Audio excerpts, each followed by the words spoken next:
Hello दोस्तों, मैं खुशी आप सभी दोस्तों का स्वागत करती हूँ अपने यूट्यूब चैनल केके एजुकेशन पर। वन लर्नर क्वेश्चन का आज 22वां वीडियो है। इससे पहले 21 वीडियो इसी चैनल पर अपलोड किया जा चुका है। आई होप आप लोगों ने उसे देख लिया होगा। तो आइए देर न करते हुए आज का पहला क्वेश्चन देखते हैं। आज का पहला क्वेश्चन क्या है? राजनीतिक कभी धर्म से अलग नहीं हो सकती। ये कथन किसका है कि राजनीतिक कभी धर्म से अलग नहीं हो सकती? ये कथन है महात्मा गांधी का। किसका है? ये कथन है महात्मा गांधी का। ठीक है, कि राजनीति कभी धर्म से अलग नहीं हो सकती।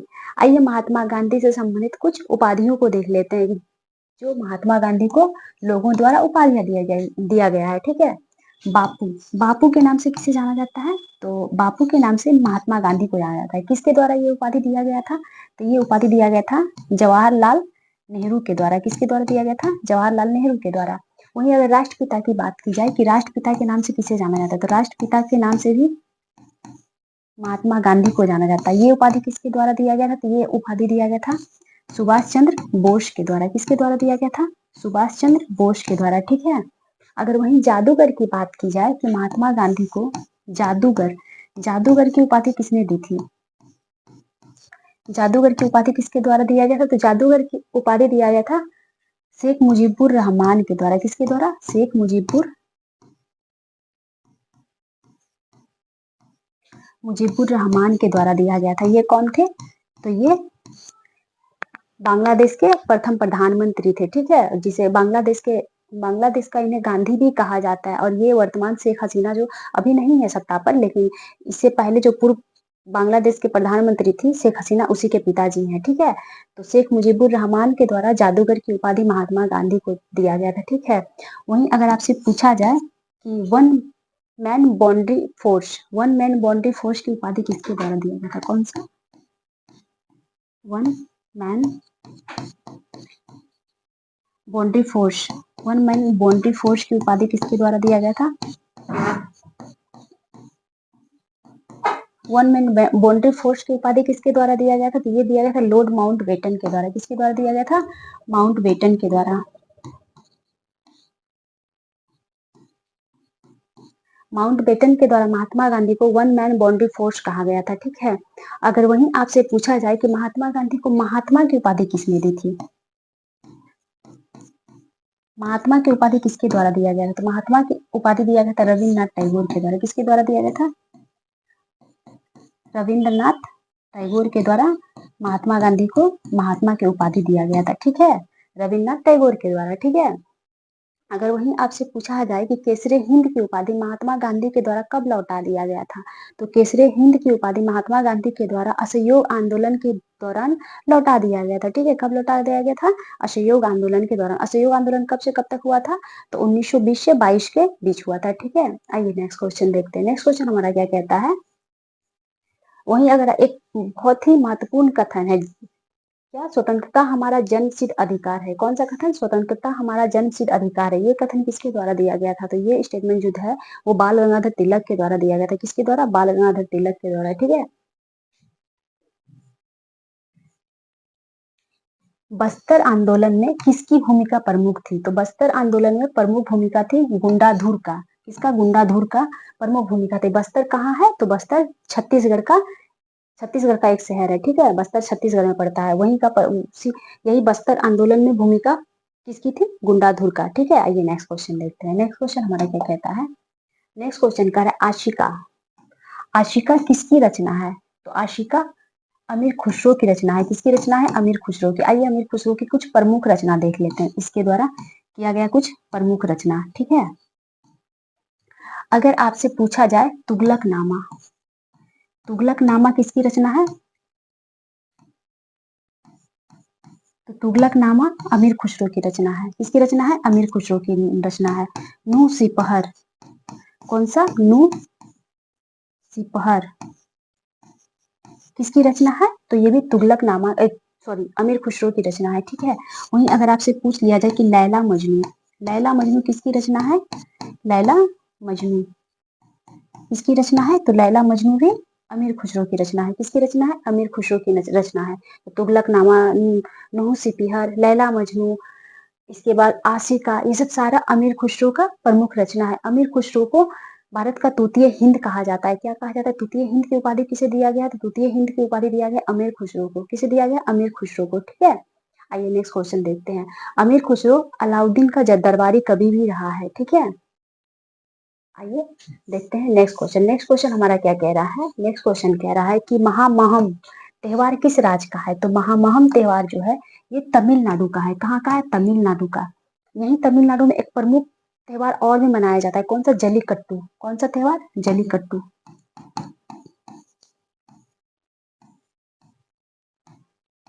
जलीकट्टू त्योहार कहाँ का है? तो जलीकट्टू त्योहार है वो तमिलनाडु में मनाया जाता है। आइए देखते हैं कुछ और त्योहार। आपसे पूछा जाए कि ओणम, ओणम कहाँ का त्योहार है? ओणम त्योहार है केरल का। कहाँ का है? केरल का। अगर वहीं आपसे पूछ लिया जाए कि बिहू, बिहू कहाँ का त्योहार है? तो बिहू कहाँ का त्योहार है? असम का। कहाँ का त्योहार है? असम का। वहीं आपसे पूछ लिया जाए खार्ची पूजा, खार्ची पूजा कहाँ का त्योहार है? खार्ची पूजा कहाँ का त्योहार है? तो खार्ची पूजा है त्रिपुरा का प्रमुख त्योहार है। कहाँ का है? त्रिपुरा का, ठीक है। वांगला, वांगला महोत्सव कहाँ मनाया जाता है? वांगला आपसे तो देखिए नाम सुन के लग रहा है कि पश्चिम बंगाल का होगा, लेकिन नहीं, ये मनाया जाता है मेघालय में। कहाँ का त्योहार है? मेघालय में मनाया जाता है, ठीक है। तो अगर आपसे पूछ लिया जाए कि ओणम त्योहार कहाँ मनाया जाता है, तो केरल में। बिहू कहाँ मनाया जाता है? असम में मनाया जाता है। खार्ची पूजा कहाँ मनाया जाता है? त्रिपुरा में। वांगला महोत्सव कहाँ मनाया जाता है? तो मेघालय में, ठीक है। वहीं अगर आपसे पूछ दिया जाए हेरात महोत्सव, कौन सा? हेरात महोत्सव ये कहाँ मनाया जाता है? हेरात महोत्सव तो ये मनाया जाता है जम्मू कश्मीर में। कहाँ मनाया जाता है? जम्मू कश्मीर में हेरात महोत्सव मनाया जाता है, ठीक है। आइए नेक्स्ट क्वेश्चन को देखते हैं। नेक्स्ट क्वेश्चन हमारा क्या कह रहा है? नेक्स्ट क्वेश्चन कह रहा है लोक नृत्य तरंग मेल की उत्पत्ति किस राज्य में हुई थी? तो लोक नृत्य तरंग मेल की उत्पत्ति हुई थी गोवा में। कहाँ हुई थी? गोवा में। गोवा में एक बहुत ही प्रसिद्ध महोत्सव मनाया जाता है, कौन सा? कौन सा महोत्सव मनाया जाता है? सिग्मो। कौन सा? सिग्मो महोत्सव। ये कहाँ मनाया जाता है? सिग्मो। ये एग्जाम में कई बार पूछा जा चुका है। सिग्मो महोत्सव कहाँ किस राज्य में मनाया जाता है? तो सिग्मो महोत्सव गोवा में मनाया जाता है, ठीक है। और तरंग मेल कहाँ का है? तरंग मेल लोक नृत्य तो ये गोवा का है। आइए कुछ प्रमुख राज्यों का प्रमुख नृत्य देख लेते हैं। अगर आपसे पूछा जाए कि जाट जाटी, कौन सा? जाट जाटी ये लोक नृत्य कहाँ का है? तो ये बिहार का है। कहाँ का है? ये बिहार का है, ठीक है। अगर वहीं आपसे पूछ लिया जाए कि डांडिया, डांडिया या गरबा कहाँ का लोक नृत्य है? तो ये गुजरात का है। कहाँ का है? गुजरात का है। एक अगर आपसे पूछ लिया जाए कर्मा, ये कहाँ का है? तो कर्मा जो है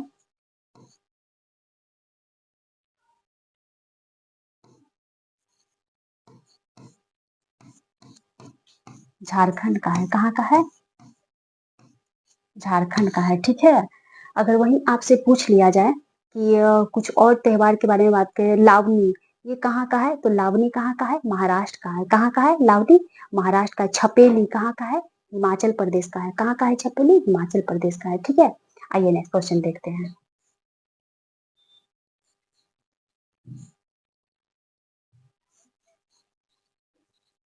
नेक्स्ट क्वेश्चन हमारा क्या है? नेक्स्ट क्वेश्चन कह रहा है कि ग्रेनाइट चट्टान किस प्रकार की चट्टान होती है?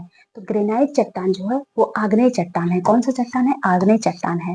अगर चट्टान की बात की जाए कि चट्टान कितने प्रकार के होते हैं, तो चट्टान जो है वो कुल 3 प्रकार के होते हैं। कितने प्रकार के? 3 प्रकार के। कौन कौन सा? तो आइए देख लेते हैं।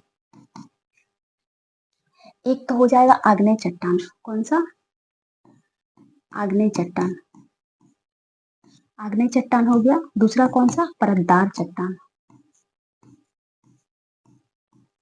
परतदार या फिर अवसादी इसी को कहा जाता है।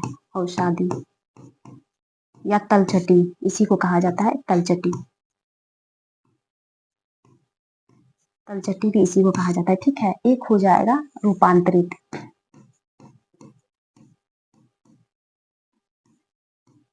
रूपांतरित। तो चट्टान के 3 प्रकार है, कौन कौन से? आग्नेय चट्टान, परतदार चट्टान या अवसादी चट्टान और रूपांतरित चट्टान। अगर आग्नेय चट्टान की बात की जाए तो इसका निर्माण जो है वो मैग्मा के जमाव से होता है। किसके जमाव से? मैग्मा के। जो ज्वालामुखी के दौरान मैग्मा निकलता है ना, उसी के जमाव से आग्नेय चट्टान का निर्माण होता है। आग्नेय चट्टान की बात की जाए तो आग्नेय चट्टान 2 प्रकार का होता है। किस प्रकार? 2 प्रकार है। कौन सा? एक तो बाह्य होता है,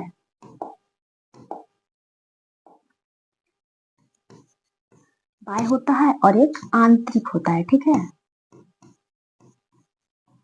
आंतरिक की भी बात की जाए तो इसमें भी 2 प्रकार होता है। कौन कौन सा होता है?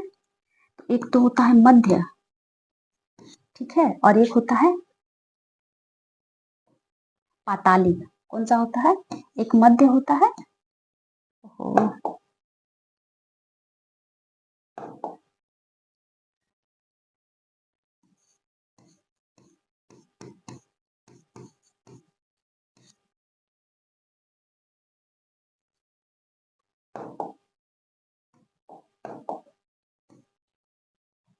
एक मध्य हो जाएगा और एक क्या हो जाएगा? एक हो जाएगा पातालिक। क्या हो जाएगा? पातालिक। ठीक है, अगर मध्य की बात की जाए कि मध्य का एग्जाम्पल कौन कौन सा है, देखिए पहले तो आप बाह्य का एग्जाम्पल देख लीजिए। इसका एग्जाम्पल क्या है? इसका एग्जाम्पल हो जाएगा बेसाल्ट।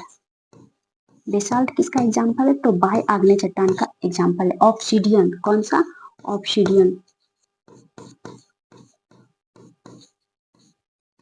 ऑब्सीडियन, इसे प्राकृतिक शीशा भी कहा जाता है। ठीक है, ऑब्सीडियन को क्या कहा जाता है? ऑब्सीडियन को प्राकृतिक शीशा के नाम से भी जाना जाता है। अगर मध्य का आप एग्जाम्पल देखना चाहेंगे तो इसका एग्जाम्पल हो जाएगा लोकोलिथ। कौन सा? लोकोलिथ,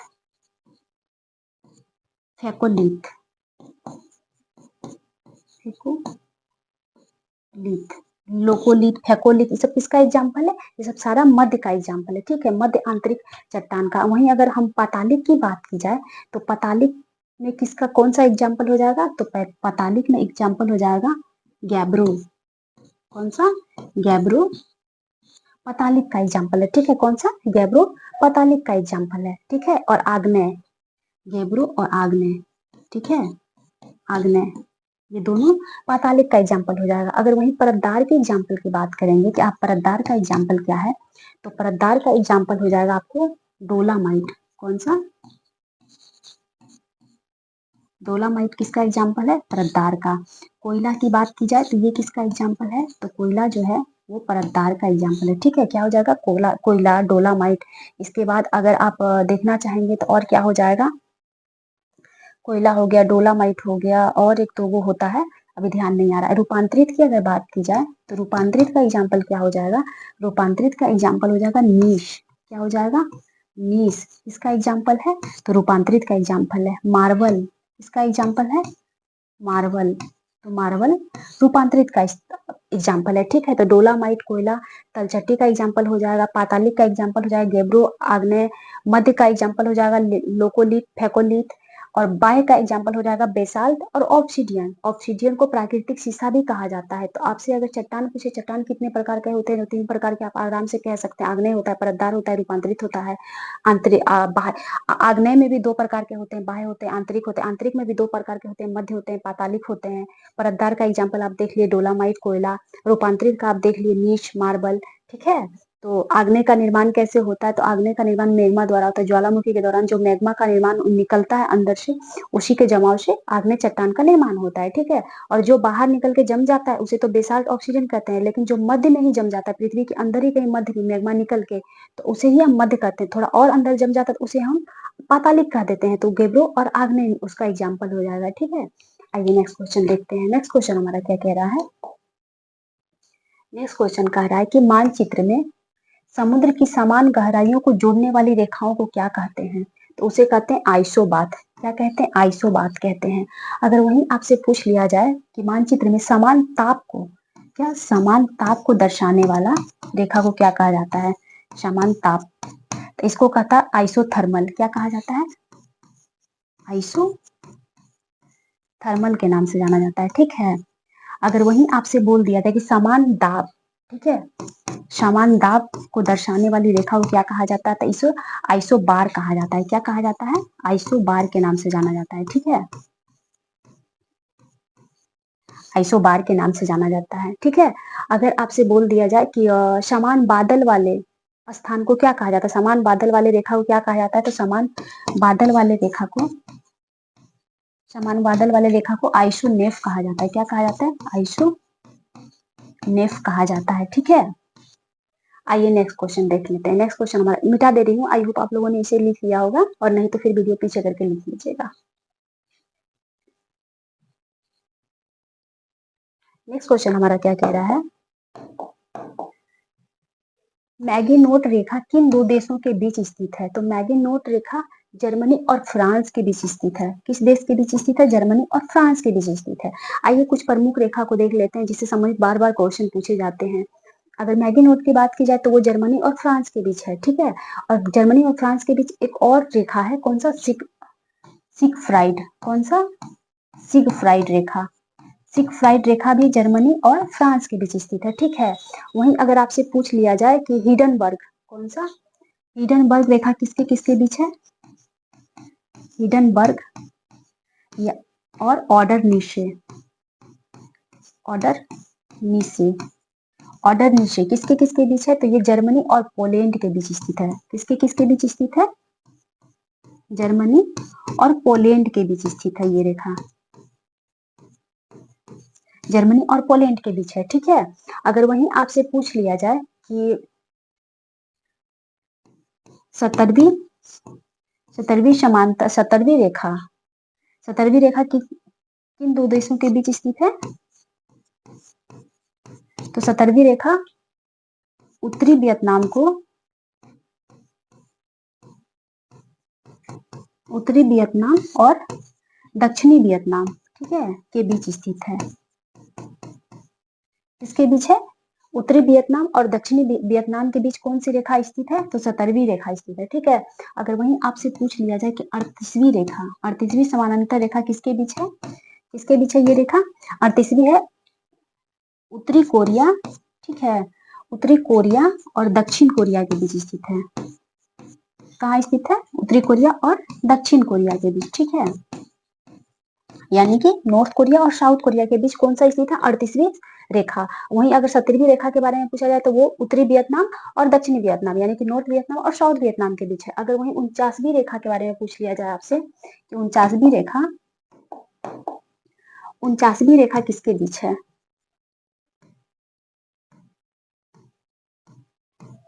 तो 49वीं रेखा जो है ये है अमेरिका और कनाडा के बीच। कहाँ स्थित है? अमेरिका और कनाडा के बीच है। ठीक है, अगर वहीं आपसे पूछ लिया जाए कि रेड क्लिफ, कौन सा रेखा? रेड क्लिफ या 24वीं समांतर रेखा या फिर रेड क्लिफ, या फिर एक और कौन सा रेखा आता है? रेड क्लिफ 24वीं रेखा, ये किसके बीच है? तो भारत और पाकिस्तान के बीच। कहाँ स्थित? हाँ, एक आता है एलओसी, ठीक है, भारत और पाकिस्तान के बीच है, भारत और पाकिस्तान के बीच है। ठीक है, और कहाँ लिख दूं? हाँ, आइए यहाँ लिख देती हूँ। अगर आपसे पूछा जाए कि मैकमोहन, अगर आपसे पूछा जाए कि चीन और भारत के बीच कौन सा रेखा है, तो चीन और भारत के बीच मैकमोहन रेखा है। कौन सा? मैकमोहन रेखा। मैकमोहन रेखा किसके बीच है? तो भारत और चीन के बीच स्थित है। कहाँ? भारत और चीन के बीच। ठीक है, अगर वहीं आपसे पूछ लिया जाए कि डूरंड रेखा, कौन सा रेखा? डूरंड रेखा किसके किसके बीच स्थित है? तो डूरंड रेखा पाकिस्तान और अफगानिस्तान के बीच स्थित है। कहाँ? पाकिस्तान और अफगानिस्तान के बीच स्थित है। अगर वहीं आपसे पूछ लिया जाए कि जीरो लाइन, कौन सा? जीरो लाइन रेखा किसके बीच स्थित है? जीरो लाइन, तो जीरो लाइन जो है ये स्थित है बांग्लादेश और भारत के बीच। कहाँ? भारत और बांग्लादेश के बीच। ठीक है, बांग्लादेश के बीच स्थित। आइए मैं एक बार फिर से रिपीट कर दे रही हूँ, आप लोग नोट डाउन कर लीजिएगा। 49वीं रेखा किसके किसके बीच है? तो 49वीं रेखा अमेरिका और कनाडा के बीच है, ठीक है। 49वीं रेखा किसके किसके बीच है? भारत, अमेरिका और कनाडा के बीच। अगर आपसे पूछ ले 24वीं रेखा या फिर रेड क्लिफ रेखा किसके किसके बीच है? तो 24वीं रेखा या रेड क्लिफ रेखा भारत और पाकिस्तान के बीच स्थित है। किसके किसके बीच? भारत और पाकिस्तान के बीच। पीओके, पीओके किसके किसके बीच स्थित है? एलओसी लिख दें, एलओसी तो एलओसी जो है वो आपका भारत और चीन के बीच स्थित है, ठीक है। इसके बीच है पीओके, ठीक है। पीओके किसके किसके बीच है? तो भारत और पाकिस्तान के बीच। अगर आपसे पूछ दिया जाए सिक फ्राइड रेखा किसके बीच है? सिक फ्राइड सीमा जो है ये जर्मनी सॉरी फ्रांस और जर्मनी के बीच। किसके बीच है? जर्मनी और फ्रांस के बीच। मैगी नोट भी जर्मनी और फ्रांस के बीच है और सिक फ्राइड भी जर्मनी और फ्रांस के बीच है, ठीक है। जबकि हिडनबर्ग और ओडरनिशे जर्मनी और पोलैंड के बीच है। हिडनबर्ग और ओडेनिशे किसके बीच है? तो ओडेनिशे है ऑर्डरनिशे, ऑर्डर नीचे जर्मनी और पोलैंड के बीच स्थित है। जबकि 17वीं रेखा किसके बीच है? तो उत्तरी वियतनाम और दक्षिणी वियतनाम के बीच है। 38वीं रेखा किसके किसके बीच है? तो उत्तरी कोरिया और दक्षिण कोरिया के बीच स्थित है, ठीक है। मैकमोहन रेखा भारत और चीन के बीच है। डूरंड रेखा भारत और पाकिस्तान और अफगानिस्तान के बीच। डूरंड रेखा पाकिस्तान अफगानिस्तान के बीच। मैकमोहन रेखा भारत चीन, ठीक है। जीरो लाइन भारत और बांग्लादेश के बीच, ठीक है। आइए नेक्स्ट क्वेश्चन देखते हैं। नेक्स्ट क्वेश्चन हमारा क्या कह रहा है कि शिशुओं में जन्म के समय कौन सी हड्डी नहीं होती है? तो शिशुओं में जन्म के समय जानुकार, देखिए इसका नाम कैसा है, लोग ना पढ़े इंग्लिश में तो समझ भी ना पाए। इसको जानुकार कहा जाता है। जानुकार को ही पटेला कहा जाता है। क्या कहा जाता है? पटेला। ये वाला हड्डी जो है वो बच्चों में नहीं पाया जाता है, ठीक है। बच्चों में पटेला हड्डी नहीं पाया। पटेला कहाँ पाया जाता है? तो पटेला घुटनों में पाया जाता है। कहाँ पाया जाता है? घुटनों में पाया जाता है। ये वाला हड्डी बच्चों में नहीं पाया जाता है, ठीक है। आइए नेक्स्ट क्वेश्चन देखते हैं। अगर आपसे पूछा जाए कि शिशुओं में जो एकदम देखिए वयस्क जो होते हैं, वयस्क में हड्डियों की संख्या कितनी है? तो वयस्क में हड्डियों की संख्या 206 होता है। वयस्क में हड्डी की संख्या कितनी होती है? हड्डी की संख्या तो 206 होती है। कितनी होती है? 206 होती है। लेकिन वहीं अगर आपसे शिशु में पूछ लिया जाए कि शिशुओं में हड्डी की संख्या कितनी होती है? हड्डी की संख्या कितनी होती है? तो 300 प्लस होती है। कितनी होती है? 300 प्लस होता है, ठीक है। कहीं 310 देता है, कहीं 300 देता है। इतना हड्डी बच्चों में होता है। लेकिन जैसे से वो बड़ा होता है तो 2 हड्डी ज्वाइंट होते चलता है, तो फिर लास्ट में वयस्कों में 206 हड्डी बचता है। अगर वहीं आपसे मसल्स की पूछ लिया जाए कि लोग मानव मसल्स की संख्या कितनी होती है? तो 639 होता है। कितना होता है? 639 मसल्स होते हैं, ठीक है। आइए नेक्स्ट क्वेश्चन देखते हैं। नेक्स्ट क्वेश्चन हमारा क्या कह रहा है? नेक्स्ट क्वेश्चन कह रहा है कि ब्यूटी बोन से कहा जाता है। तो ब्यूटी बोन क्लेविकल को कहा जाता है। किसे कहा जाता है? क्लेविकल बोन को ब्यूटी बोन कहा जाता है। क्लेविकल बोन ये जो बोन है ये दोनों जगह पाया जाता है। हर्सुली जिसे गांव में कहा जाता है हर्सुली, ठीक है। नहीं कहा जाता बच्चे को ऐसे मत उठाओ हंसली उसक जाएगा, तो इसे ही कहा जाता है ब्यूटी बोन, जिसे क्लेविकल भी कहा जाता है, ठीक है। और अगर आपसे पूछ ले जाए शरीर का सबसे कमजोर हड्डी कौन सा है? तो शरीर का सबसे कमजोर हड्डी भी क्लेविकल हो जाएगा, ठीक है। शरीर का सबसे कमजोर बोन कौन सा है? सबसे कमजोर बोन कौन सा है? तो ये क्लेविकल हो जाएगा, ठीक है। क्लेविकल या हर्शली जिसे ब्यूटी बोन के नाम से भी जाना जाता है, ठीक है। आइए नेक्स्ट क्वेश्चन देखते हैं। नेक्स्ट क्वेश्चन हमारा क्या कह रहा है कि बिहार में होम रूल लीग के अध्यक्ष कौन थे? तो बिहार में होम रूल लीग के अध्यक्ष थे मौलाना मजरूल हक। कौन थे? मौलाना मजरूल हक है, ठीक है। बिहार में होम रूल लीग के अध्यक्ष थे, ठीक है। अगर आपसे पूछा जाए कि होम रूल लीग की स्थापना ऐसे की किसके द्वारा गया था नेशनल लेवल पे? तो एनी बेसेंट के द्वारा किया गया था। किसके द्वारा किया गया था होम रूल लीग? तो एनी बेसेंट के द्वारा किया गया था। कब किया गया था? एनी बेसेंट के द्वारा होम रूल लीग की स्थापना तो सन 1916 में। कब किया गया था? 1916 में। और बीजी तिलक के द्वारा यानी कि बाल गंगाधर तिलक के द्वारा भी किया गया था, ठीक है। बीजी तिलक के द्वारा भी किया गया था 1916 में।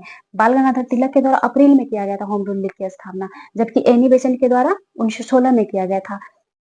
Annie Besant home rule league का प्रचार प्रसार किस पत्रिका या किस अखबार के द्वारा की थी? तो किसके द्वारा की गई थी? कॉमन बिल के द्वारा। किसके द्वारा? कॉमन बिल के द्वारा। तो आपसे पूछा जाएगा कॉमन बिल किसका? कॉमन बिल जो है ये किसकी पुस्तक है या समाचार पत्र? तो किसका समाचार पत्र है कॉमन बिल? तो एनी बेसेंट का, ठीक है। वहीं अगर इनकी बात की जाए तो इनके द्वारा केसरी और मराठा के द्वारा केसरी और मराठा के द्वारा प्रचार प्रसार किया गया था। ठीक है, केसरी और मराठा के द्वारा। तो आपसे पूछा जाए केसरी और मराठा किसके द्वारा, किसका समाचार पत्र है, तो केसरी और मराठा बाल गंगाधर तिलक का है, जबकि कॉमन बिल एनी बेसेंट का है। तो होम रूल लीग का प्रचार प्रसार इन्होंने कॉमन बिल के माध्यम से किया था, जबकि बाल गंगाधर तिलक केसरी और मराठा के द्वारा किया था। ठीक है, वहीं एक बहुत ही महत्वपूर्ण क्वेश्चन पूछा जाता है, केसरी को किस भाषा में लिखा गया था? केसरी को किस भाषा में लिखा गया था? तो केसरी को लिखा गया था मराठी भाषा में। किस भाषा में? मराठी भाषा में। जबकि मराठा को किस भाषा में लिखा गया था? इसे लिखा गया था अंग्रेजी भाषा में। कौन सी भाषा में? अंग्रेजी भाषा में लिखा गया था। ठीक है, ये क्वेश्चन बहुत पूछता है इसका। थोड़ा केसरी मुझे तो कंफ्यूजन हो रहा है, शायद ये केसरी मराठा था या गुजराती थी, गुजराती या फिर मराठी भाषा में लिखा गया था। ठीक है, एक बार आप लोग चेक कर लीजिएगा, नहीं तो मैं नेक्स्ट वीडियो में बता दूंगी। शायद मराठा ही, केसरी मराठा में, और मराठा ये तो कंफर्म हो कि मराठा अंग्रेजी भाषा में निकाला जाता था। ठीक है, आइए नेक्स्ट क्वेश्चन देखते हैं। नेक्स्ट क्वेश्चन हमारा क्या कहता है कि त्रिस्तरीय पंचायती राज व्यवस्था 73वें संशोधन अधिनियम 1993 द्वारा उस राज्य के लिए प्रस्तावित किया गया था जिसकी जनसंख्या कम से कम कितनी होनी चाहिए?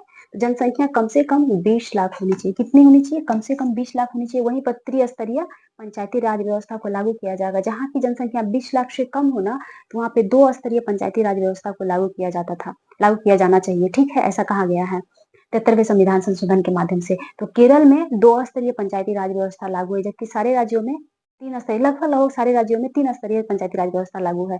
लेकिन पश्चिम बंगाल एकमात्र राज्य है जहां पर 4 स्तरीय पंचायती राज व्यवस्था लागू है। कितने? 4 स्तरीय पंचायती राज व्यवस्था। ठीक है, एक क्वेश्चन पूछा जाता है कि पंचायती राज व्यवस्था का वास्तुकार किसे कहा जाता है? तो पंचायती राज व्यवस्था का वास्तुकार किसे कहा जाता है? पंचायती राज व्यवस्था का वास्तुकार किसे कहा जाता है? तो वास्तुकार कहा जाता है बलवंत राय मेहता को। किसे कहा जाता है? बलवंत राय मेहता को पंचायती राज व्यवस्था का वास्तुकार कहा जाता है। ठीक है, एक क्वेश्चन इससे संबंधित 2-3 क्वेश्चन है, आइए बता देती हूँ उसे भी, क्योंकि एग्जाम में वो भी क्वेश्चन बहुत बार पूछा जा चुका है। अगर आपसे पूछा जाएगा कि पंचायती राज व्यवस्था जो है, पहले तो आप ये जान लीजिए कि पंचायती राज व्यवस्था का वर्णन संविधान के किस अनुच्छेद में किया गया है? तो संविधान के अनुच्छेद 40 में किया गया है। पंचायती राज व्यवस्था का वर्णन किस अनुच्छेद में किया गया? अनुच्छेद 40 में, जो कि डीपीएसपी का अनुच्छेद है। ठीक है, आपसे क्वेश्चन पूछा जा सकता है कि पंचायती राज व्यवस्था को प्रायोगिक तौर पे सर्वप्रथम किस राज्य में लागू किया गया था? तो इसे प्रायोगिक तौर पर किस राज्य में लागू किया गया था सर्वप्रथम? तो इसे किया गया था आंध्र प्रदेश में। कहाँ किया गया था? आंध्र प्रदेश में प्रायोगिक तौर पर सबसे पहले लागू किया गया था। ठीक है, कब लागू किया गया था? तो ये लागू किया गया था अगस्त 1958 में। ठीक है, कब किया गया था? अगस्त 1958 में आंध्र प्रदेश में प्रायोगिक तौर पे लागू किया गया था। लेकिन अगर वही आपसे क्वेश्चन पूछ लिया जाए कि पंचायती राज व्यवस्था सर्वप्रथम किस राज्य में लागू किया गया था, तो पंचायती राज व्यवस्था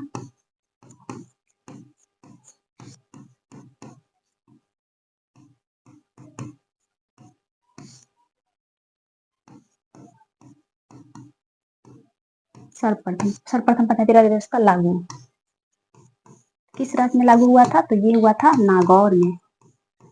नागौर किस राज्य में पड़ता है? तो नागौर राजस्थान में। ठीक है, राजस्थान में लागू हुआ था। कब लागू हुआ था? तो ये हुआ था 2 अक्टूबर 1959 में। कब लागू हुआ था? 2 अक्टूबर 1959 में।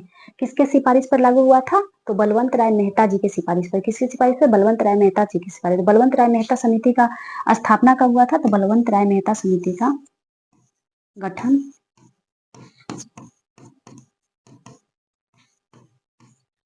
मेहता समिति का गठन कब हुआ था? सन 1957 में। इन्होंने रिपोर्ट दिया था 58 में। ठीक है, 58 में रिपोर्ट दिया था और लागू हुआ था 2 अक्टूबर 1959 को पंचायती राज व्यवस्था। तो अगर आपसे क्वेश्चन पूछा जाए कि सर प्रायोगिक तौर पर पंचायती राज व्यवस्था सर्वप्रथम किस राज्य में लागू हुआ था, तो जहां प्रायोगिक शब्द क्वेश्चन में जुड़ जाएगा तो आंसर बदल जाएगा, आपका आंध्र प्रदेश हो जाएगा। लेकिन अगर आपसे पूछ लेगा कि सर्वप्रथम पंचायती राज व्यवस्था किस राज्य में लागू हुआ था, तो हो जाएगा राजस्थान के नागौर जिला में। कहा? राजस्थान के नागौर जिला में। कब हुआ था? 2 अक्टूबर 1959 को। अगर वहीं आपसे पूछ लिया जाए कि 73वां संविधान संशोधन होने के बाद सर्वप्रथम लागू करने वाला राज्य कौन सा है, तो फिर आंसर हो जाएगा मध्य प्रदेश, क्योंकि 73वां संविधान संशोधन होने के बाद लागू करने वाला प्रथम राज्य मध्य प्रदेश है। ठीक है, 73वां संविधान संशोधन के दौरान जो जो प्रावधान हुआ था इसके बाद लागू करने वाला प्रथम राज्य तो मध्य प्रदेश, लेकिन प्रायोगिक तौर पे आंध्र प्रदेश, और सर्वप्रथम तो नागौर, राजस्थान का नागौर जिला। ठीक है, आइए नेक्स्ट क्वेश्चन देखते हैं। नेक्स्ट क्वेश्चन क्या कह रहा है? अच्छा, ये क्या कह रहा है? हाँ, पंचायती राज व्यवस्था को संवैधानिक दर्जा देने की सिफारिश सर्वप्रथम किस समिति ने की थी? तो किस समिति ने की थी सर्वप्रथम? लक्ष्मीमल सिंधवी समिति ने। किसने? लक्ष्मीमल सिंधवी समिति। इसे ही एल.एम. सिंधवी समिति भी कहा जाता है। ठीक है, तो पंचायती राज व्यवस्था को संवैधानिक दर्जा देने की सर्वप्रथम सिफारिश की थी लक्ष्मीमल सिंधवी समिति या फिर एल.एम. सिंधवी समिति ने। इस समिति का गठन कब हुआ था? तो इस समिति का गठन हुआ था 1985 में। कब गठन हुआ था? 1985 में गठन हुआ था। ठीक है, आइए नेक्स्ट क्वेश्चन देखते हैं। नेक्स्ट क्वेश्चन हमारा क्या कह रहा है? किसने कहा था कि भारत की एक मात्र आशा उसकी जनता से है, उच्च वर्ग शारीरिक एवं नैतिक रूप से मृत हैं? ये स्टेटमेंट किसके द्वारा दिया गया था? तो ये स्टेटमेंट दिया गया था स्वामी विवेकानंद के द्वारा। किसके द्वारा दिया गया था? स्वामी विवेकानंद के द्वारा ये स्टेटमेंट दिया गया था, स्वामी विवेकानंद जी के द्वारा। ठीक है, आइए स्वामी विवेकानंद जी से संबंधित कुछ महत्वपूर्ण क्वेश्चन देख लेते हैं। अगर आपसे पूछा जाए कि इनका बचपन का नाम क्या है, बचपन का नाम,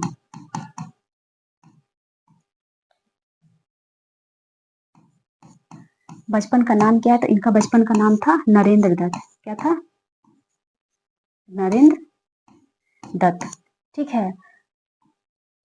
नरेंद्र दत्त स्वामी विवेकानंद का बचपन का नाम था। तो स्वामी विवेकानंद नाम किसके द्वारा दिया गया था नरेंद्र दत्त को? तो खेतड़ी के राजा के द्वारा। खेतड़ी कहाँ है? खेतड़ी राजस्थान में पड़ता है। यहीं का राजा द्वारा इनको स्वामी विवेकानंद क्या उपाधि, या फिर उपाधि बोलिए या फिर नाम बोलिए, दिया गया था। ठीक है, जबकि इनका बचपन का नाम नरेंद्र दत्त था। ठीक है, अगर आपसे पूछा जाए कि प्रथम विश्व धर्म सम्मेलन में भाग लेने वाला कौन थे, मतलब भारत का प्रतिनिधित्व करने वाले कौन थे प्रथम विश्व धर्म सम्मेलन में, तो प्रथम विश्व धर्म सम्मेलन जो था,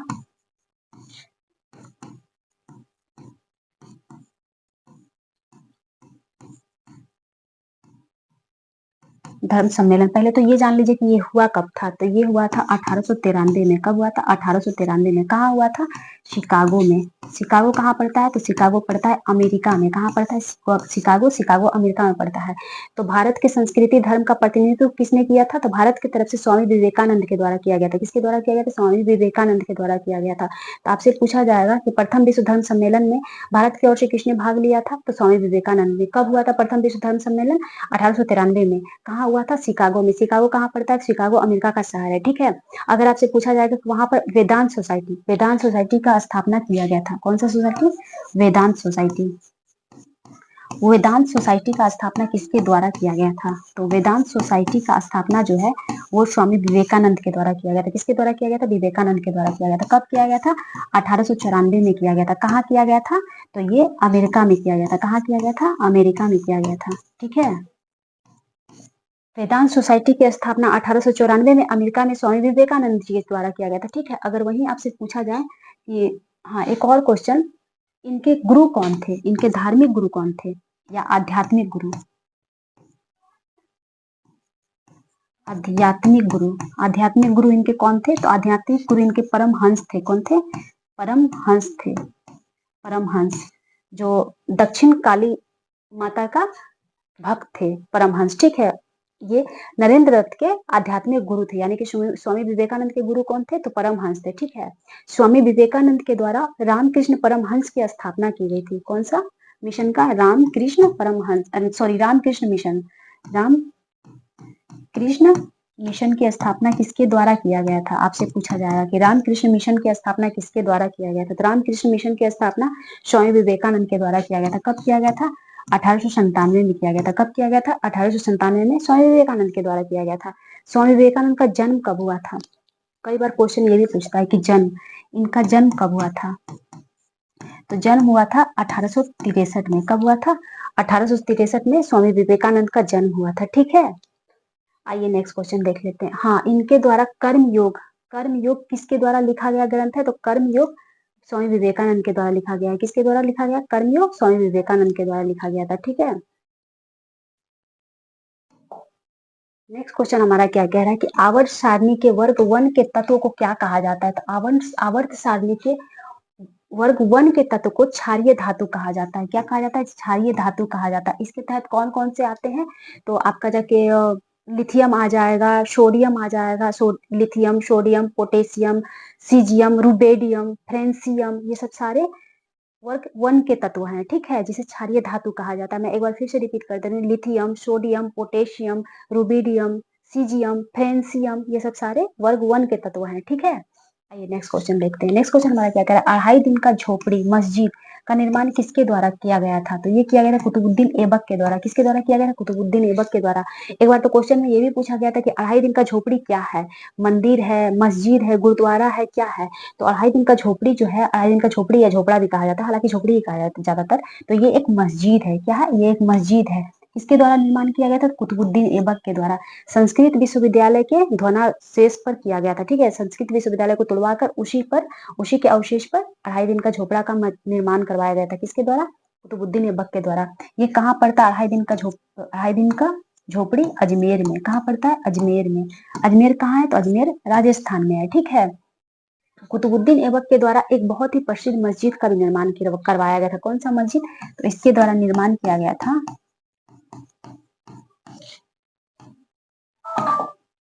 कौन सा?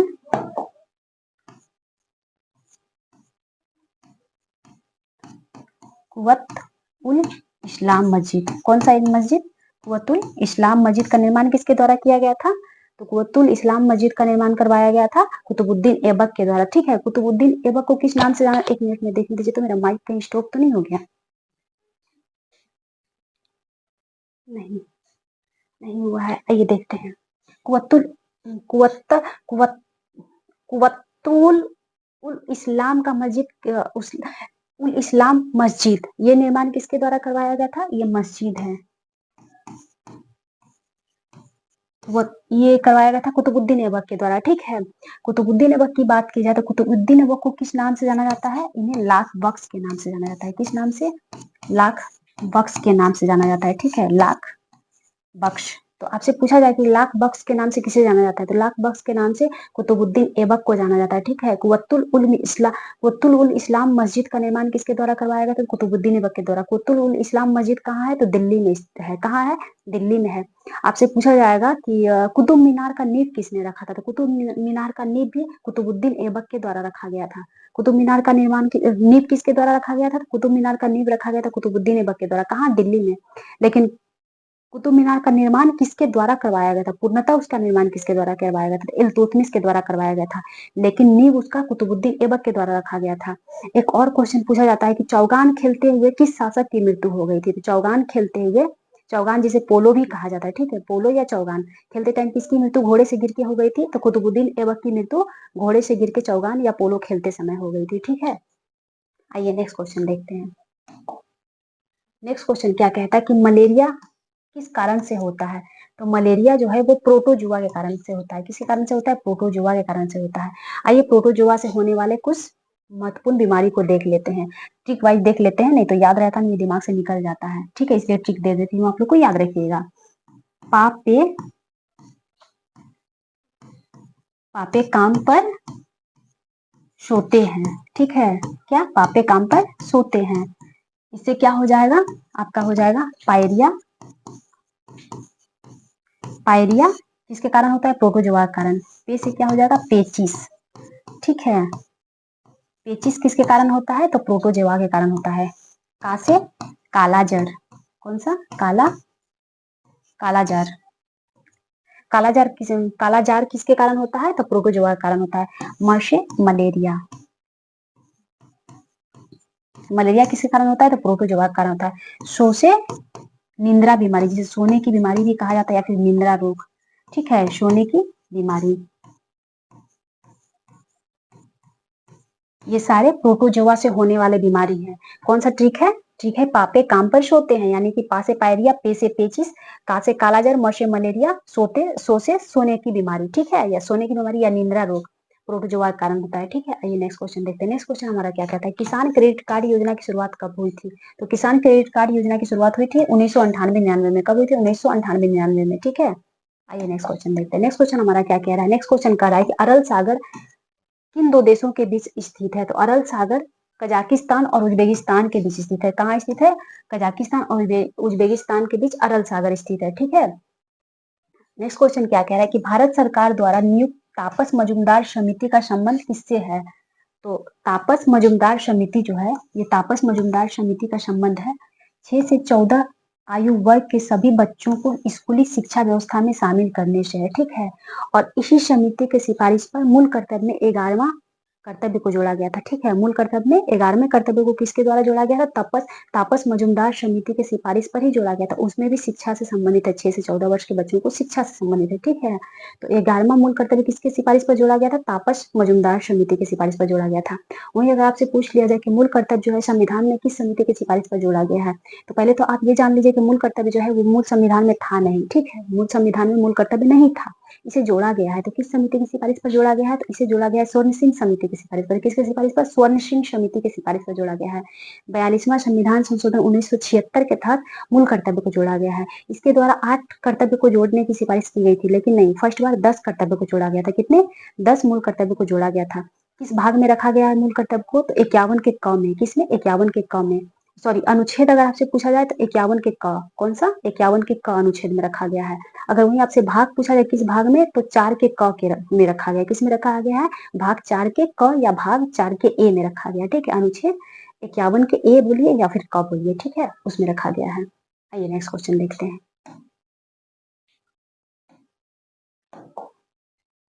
नेक्स्ट क्वेश्चन क्या है हमारा,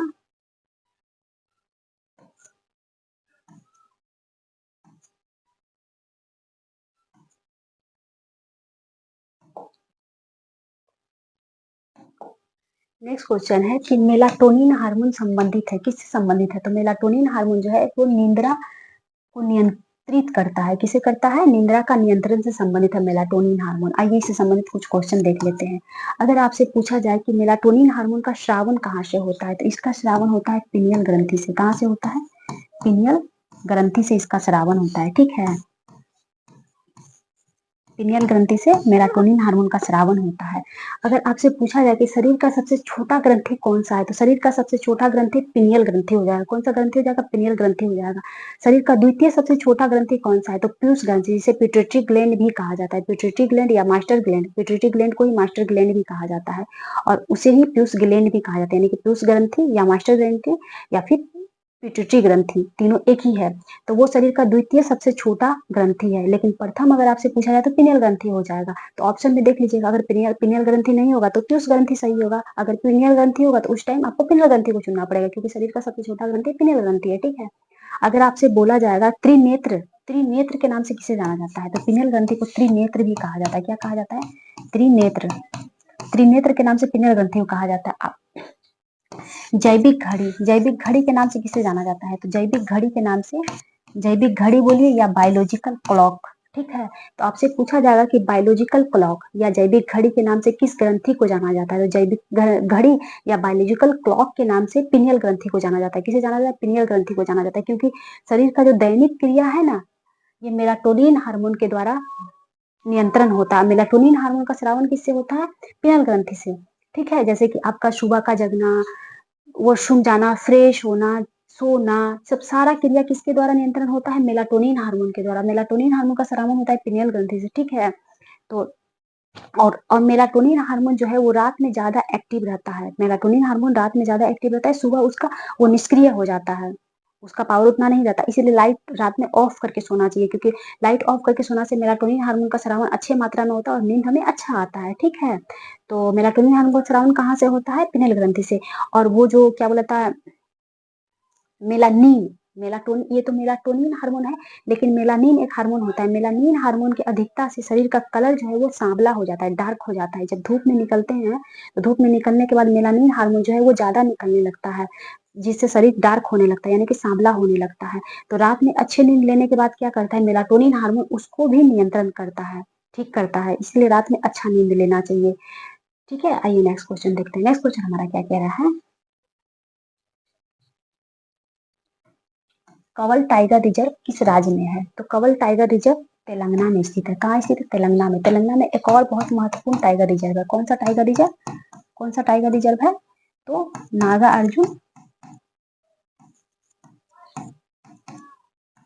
नागार्जुन श्रीशैलम टाइगर रिजर्व। कौन सा? श्रीशैलम नागार्जुन श्रीशैलम टाइगर रिजर्व कहाँ है? तेलंगाना में है। वहीं अगर आपसे पूछ लिया जाए कि मानस टाइगर रिजर्व कहाँ है? मानस टाइगर रिजर्व कहाँ है? तो असम में है। कहाँ है? असम में है। ठीक है। अगर आपसे पूछ लिया जाए कि जिम कार्बेट टाइगर रिजर्व कहाँ है?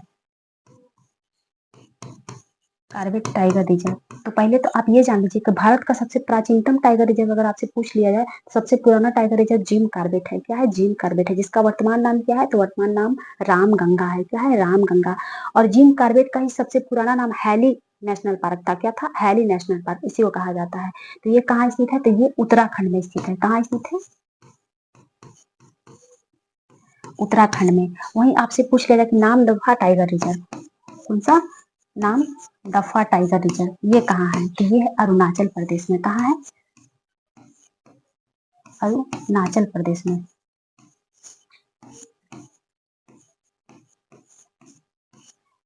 माधवगढ़ टाइगर रिजर्व ये कहाँ है? तो माधवगढ़ टाइगर रिजर्व ये मध्य प्रदेश में है। कहाँ है माधवगढ़ टाइगर रिजर्व? तो माधवगढ़ टाइगर रिजर्व मध्य प्रदेश में। ठीक है।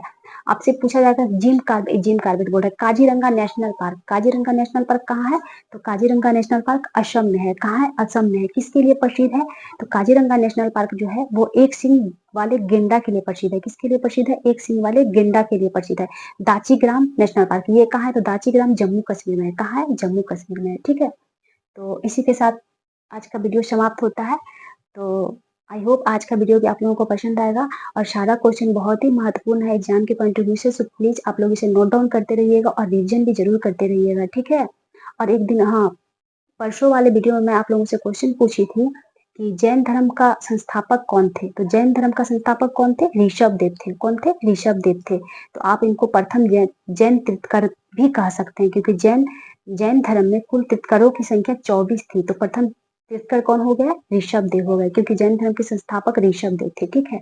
24वें तीर्थकर कौन थे? 24वें तीर्थकर थे महावीर स्वामी, जिनकी जन्म बिहार के वैशाली के कुंड ग्राम में हुआ था। ठीक है। तो थैंक यू सो मच। मिलते हैं अगले वीडियो में।